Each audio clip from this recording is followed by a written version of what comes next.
Hi everyone, welcome to the Sports Editor. We've caught up with Southern Kings captain JC Astle. JC's got an interesting story to him in the sense that he only really started playing rugby in his matric year.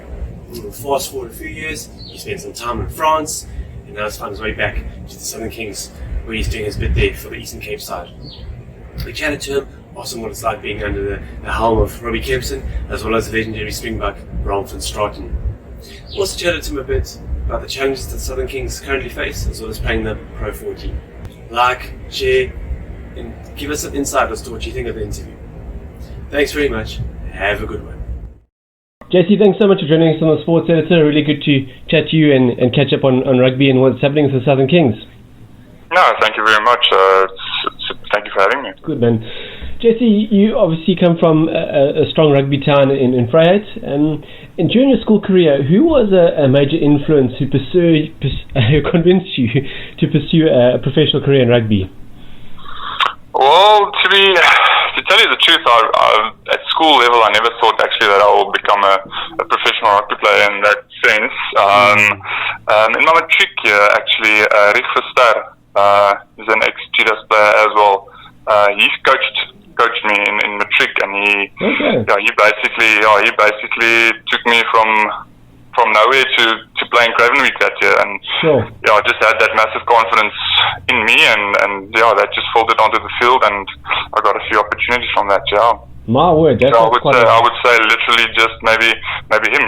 Obviously, being a young boy at 7, you start playing, but being in Vryheid as well, we're not a big junior high school. It's not a big sports school by any sense. We 650 people in the school, so it's not sports not a big thing. But I think we did well with what we had. But it's hard to compete with schools like Glenwood, Michaelhouse, Masbrook College. So for me, getting that opportunity was massive. No, that's brilliant. Sure, and I think you definitely made the most of your opportunity there. That's brilliant. Yeah, that was good. That's good, man. And look, you initially joined the Southern Kings in 2016 with a good amount of experience already with you. Was it quite a unique adjustment to join the Kings? And how did your first season go with him? Yeah, it was definitely a unique adjustment. Unfortunately, that was my first year of playing Super Rugby at the tender age of 25, but it was good. I got a call from Coach Dion Davids like on the Thursday evening. I had to join the team on Monday, so I literally packed up over the weekend, came down. I think I was here for 2 or 3 weeks and season started, so it was quite a rush into it, but it was really good. The time off the field, even on the field, although the results didn't always go away, it's probably one of the most memorable seasons I've had as a rugby player to date in my career. So it was really good. Yeah, I really enjoyed my time. Obviously, for the Kings coming off, whatever happened here in PE before that, it was a hard time. So being special, being part of the resurgence. That's great. Because then, after that, you spent a bit of time in France, and then you actually returned to the Southern Kings. Tell us a bit about your time in France. Did it help you develop your game? Did you enjoy the style of rugby you played in France? Yeah, so I think it was a hard decision to leave, firstly, but I always dreamed of playing a little bit abroad, so I got that opportunity, and me and my wife, we went, so it was really good. I really enjoyed it. Obviously, a lot of different elements that side, weather-wise, the pace of the game. You play from 45 degrees heat to pretty much snow, so it basically throws everything into the game for you. And it's quite a long season. We had a 30-game season. Sure. Wow. So it does teach you to look after your body a little bit better. Being able to play week in, week out. And complete a full season as well. So that was really enjoyable time. Sure, that is quite something. 30 games in a season, that's a long season. But then talking about seasons, and since joining the Pro 14 competition, it has been a bit of an up and down time for the Kings, as you know, but you can't take away from the fact that it's still very good rugby for the team. Yeah, look, it's like every time you talk a little bit about the Pro 14, people in South Africa don't really know what it's all about and the history around it because we grew up with Super Rugby. But To be honest, it's a great competition to be a part of for the Kings and for myself. It takes you to awesome places, awesome stadiums, and it's the best rugby you can probably play at this level. You play against internationals every week, same as Super Rugby. So no, it's really good quality rugby. Obviously, the weather element does play a part as well, going into the UK where it's cold and then coming back into the heat. Adjusting to that is quite important. And then obviously it's also a 21 game season, so working hard throughout the season and trying to improve each game is critical. That is so true, very, very true. And talking of different conditions and trying to improve and things like that, and I'm sure one person who's been quite involved there is Robbi Kempson, and he's obviously at the helm. How valuable is it to have a former Springbok, as a head coach? Yeah, no, I think it doesn't happen a lot, maybe where you see a former Springbok coach teams, but I think it helps a lot because he knows the environment. Coach Robbi also played in the Pro 14 himself, or the Pro 12, I think that time, but himself at Ulster, so he knows a lot of the elements. It's good to have him in your corner when you go over there, and the fans is a little bit hostile, the weather is a bit different, so it's really good. No, that's good. Yeah. Talking about intensity and work rate, you've obviously got the legendary Braam from Straaten with you. Absolutely. Is his work rate rubbing off onto the players? Okay, look, Coach Braam is probably the hardest worker in the team, I would say. Hours and hours of countless video work he does week in, week out, trying to improve our game. So no, I would say a person like that, with he's so infectious, so whatever he does, the players want to match, and he's still a lot involved in training sort of way. He still puts on the boots, so for us to see that is really encouraging, and to work harder to improve ourselves as well.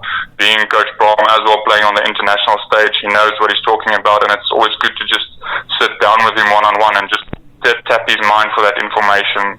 So yeah, that's also cool. That is good indeed. And I know one area that he loves is the breakdown. It's always a point of focus. Just generally, has there been a more intense effort on that area this season? Yeah, look, without quick breakdown ball, you can't play the game you want to. So it's definitely been a focus for us. When Coach Braam also came in, the style of rugby he plays at the Lions, we've seen it for years. It's a quick game, so there's been a lot of focus on getting that 2-second rucks, getting into the breakdown, get the ball out as quickly as possible to catch your defense sleeping. So it's obviously been a massive effort, and playing in the competition we do. There's a lot of teams that have good guys on the ball. So if you're not in there quick enough, that ball will be turned over. Yeah, definitely, it's quite something to handle there. And talking about how the games, how the teams play and all of that, it really has been a good competition to follow. But it looks like it's going to be ending prematurely. Do you feel that you guys have progressed this season compared to last?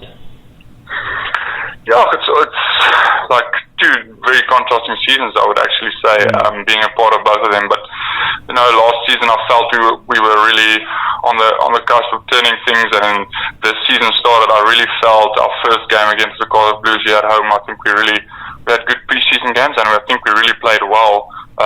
If we won that first game here at home, I think it would have been a much different story. Having a lot of juniors in the side and a lot of guys to build that confidence into a season is of utmost importance, and unfortunately it didn't happen for us.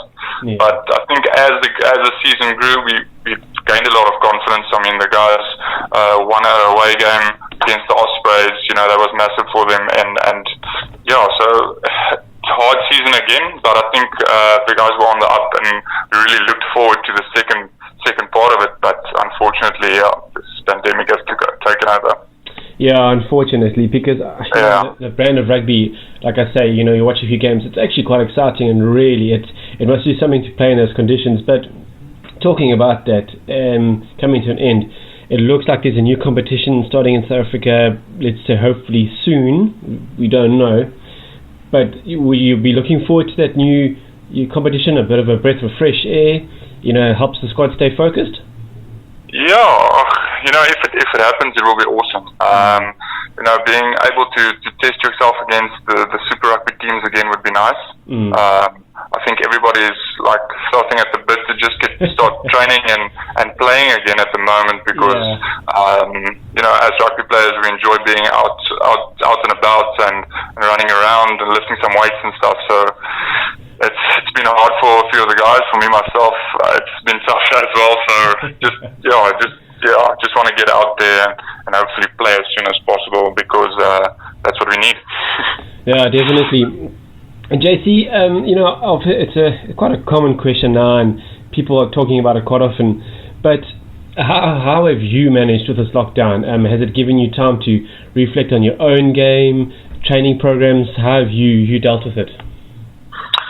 Yeah, I was lucky enough. Just before the lockdown, I got enough gym equipment to take home and actually be able to properly entertain myself at home. So yeah, it's been tough. The first few weeks you're fine, you think you're doing well, and then obviously with time you go into a little bit of a slump. But it's just important to get yourself out of it and have a positive mindset every day when you wake up, and make sure you improve on whatever aspect you choose to.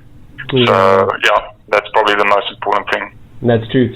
And JC, do you see rugby changing completely from this whole situation, or is it just sort of something we just have to get through, or do you think really the game's going to change quite a drastic way here?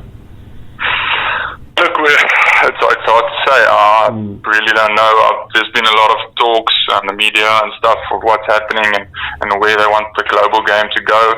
So I'm also a bystander at the moment, just waiting to see what happens, where everything goes at the moment. So, but yeah, whatever happens, I just hope we can, like I said, get back onto the field as quickly as possible, because rugby is a product that people need to see, and that's how we create revenue. And at the moment, if there's nothing on the telly or at the stadiums, there's no income. So I think it's for the whole industry. It's important just to get back up and running as quickly as possible. Yeah, definitely. Because if you look at the sports, and maybe I'm being a bit biased here, the rugby culture is something that's so unique. Just the atmosphere it creates, being in the stadium, watching all those games, and I'm not trying to be disrespectful to any other sport, but just how unique is rugby culture in your opinion? It's massive. In South Africa, I think it died down a little bit the last few years, and probably, of course, to the teams not doing as well as we hoped.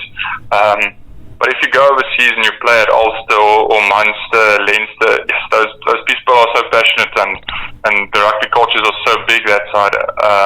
So it's something unique to see and experience as well. So for the fans, they still love it and still enjoy it every weekend. So that's lovely to see. JC, we really have enjoyed chatting to you. It's nice to just get your perspective on things and how the Southern Kings are doing. And going forward, I really wish you guys well. Trust that you guys are going to keep working hard, and you've got two great guys there, and I'm sure you've got more background staff who are doing their best to keep you guys up and running. Yeah, no, definitely. I really appreciate it. Thank you so much for the chat, and all the best for the future. Thanks, JC. Look after yourself. Thank you so much. I appreciate it. Cheers, man. Cheers. Bye. Bye.